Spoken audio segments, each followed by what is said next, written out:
My name is Martin Klaassen and welcome to another edition of Light Talk. This time enjoying the freedom after having spent 14 days in isolation in quarantine on my arrival in Perth, Western Australia. It has been quite an ordeal, I have to say, but I'm really enjoying my first steps. I made a long walk around along the beach, which you can see behind me. I'm in the middle of the beach park at City Beach, so you'll see people around me walking and so forth. But that's freedom. That's something that I never thought I would have experienced. To have experienced this sort of idea of regaining control of my life, because when you're stuck into a room that you literally can't leave. I found out when I left my room yesterday, there were actually police on the floor near the elevator lobby checking every movement of everybody. So it's quite a shock actually, because even on arrival, when I came to Perth, I was basically arrested, so to speak. I had to sign papers and went under police escort directly from the airport to the quarantine hotel.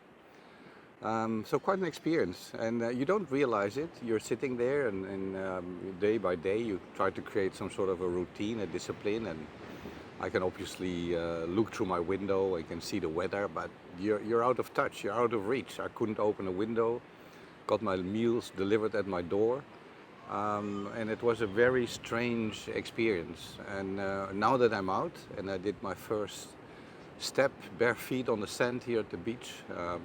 By the way, it's winter here in Australia, so it's still quite frisk in the morning, but nice. The sun is shining, it's fresh air, and oh man, is it nice to feel that fresh air. But it's specifically that when I came out, I had this weird feeling that I have never experienced before. It's basically the idea that you lost control of your life, and then suddenly you're out there and you're a bit lost. And that's how I felt when I got out. I felt a bit lost. Even putting on my shoes for the first time after 2 weeks felt weird. This morning I drove my car to the beach, and I was really even a bit tentative. So I don't know, other people have been in quarantine and whether they have experienced this kind of things, but yeah, it was a very interesting experience, and I'm slowly getting back to feeling normal, if I may say that again. But it's a weird experience, and I can only imagine people that have been in confinement for weeks, months, or even years, how that must feel. It's not something that I really wanted to have on my bucket list, but it is there now. But it has made me value so much nature, daylight, fresh air, and the fact that you really want to be in control of your own life, which I felt I was before. And while I was actually in a bubble in the hotel, I now feel that I'm actually in a bubble. I was actually in a bubble before I went into the hotel. Quarantine, and now that I'm out of it, I feel like I have left that bubble. So it's strange. I think in the coming days and weeks, I probably have some other emotional experiences about my work, about my life in general, and I'm curious to see how that pans out. So I'm generally a very positive and action-minded person, so this has actually impacted on me more than I thought. I've kept a sort of a little daily blog about my stay in the hotel, kept my discipline in terms of my exercises and all that. But now that I'm out, I think I want to rethink the way I approach life. But in how far, before I know, I may be back in my old routines and ways of doing things. But right now, that is how I feel. So what's happening otherwise? I will, we have our regular team meeting still through virtual conferencing, Zoom or other. Business is still going well. We cannot complain. We have plenty of work on our desk at the moment with new projects coming in as well. So on that front, everything is going fine.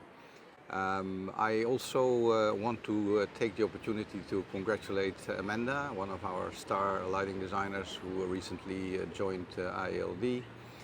Well done, Amanda. I think that's deserving for her to be in there. She should probably have been there already a long time ago.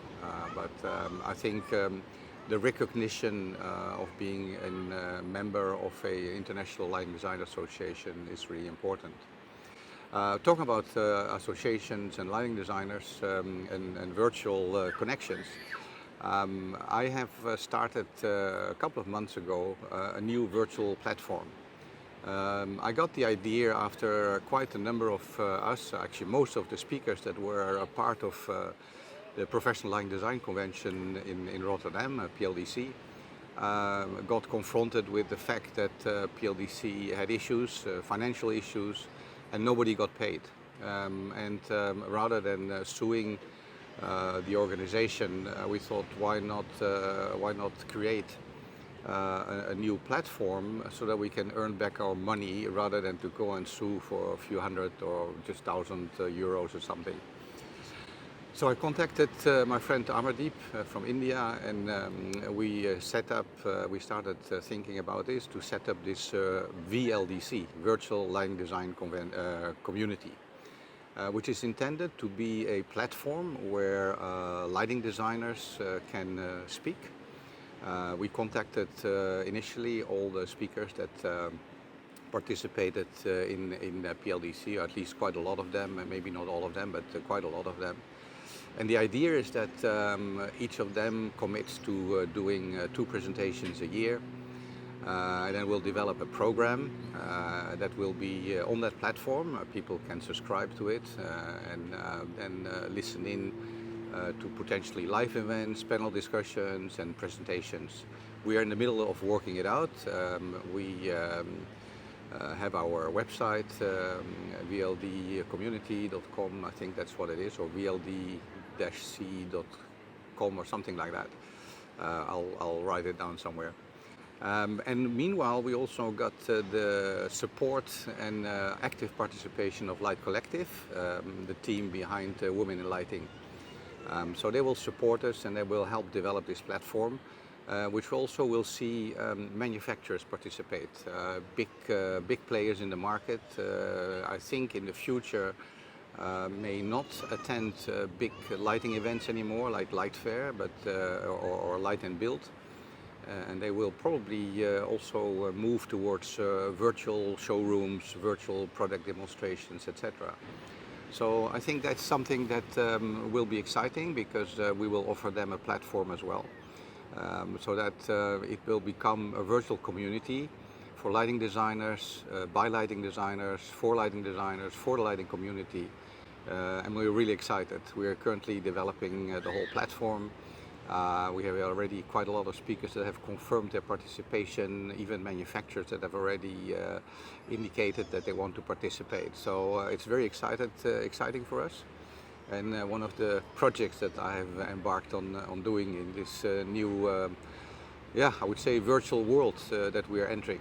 The interesting thing is that a virtual platform like that, you know, going to Light and Build or Light Fair and things like that, there's a lot of costs involved in terms of traveling, accommodation, participation.